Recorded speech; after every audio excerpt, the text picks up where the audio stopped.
হযরত আব্দুল্লাহ ইবনু মাসউদ রাদিয়াল্লাহু তাআলা আনহু হতে বর্ণিত।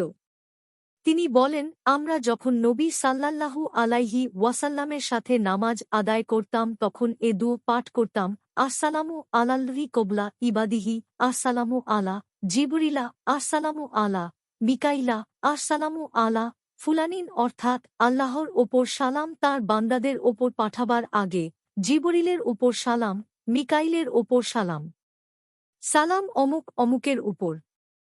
নবী সাল্লাল্লাহু আলাইহি ওয়াসাল্লাম যখন নামাজ শেষ করলেন, আমাদের দিকে ফিরে বললেন, আল্লাহর ওপর সালাম বলো না, কারণ আল্লাহ তো নিজেই সালাম, শান্তিদাতা।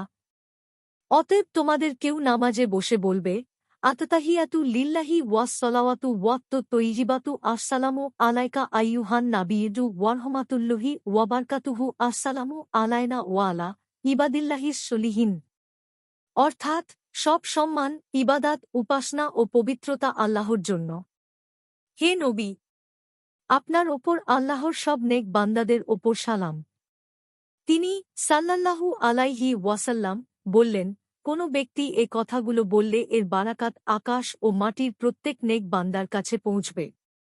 এরপর তিনি সাল্লাল্লাহু আলাইহি ওয়াসাল্লাম বললেন, আশহাদু আল্লাহ ইলাহা ইল্লাল্লাহু ওয়া আশহাদু আন্না মুহাম্মাদান আবদুহু ওয়া রসুলুহু, অর্থাৎ আমি সাক্ষ্য দিচ্ছি আল্লাহ ছাড়া প্রকৃত কোনো মাবুদ নেই। আমি আরও সাক্ষ্য দিচ্ছি মুহাম্মদ সাল্লাল্লাহু আলাইহি ওয়াসাল্লাম আল্লাহর বান্দা ও রসুল।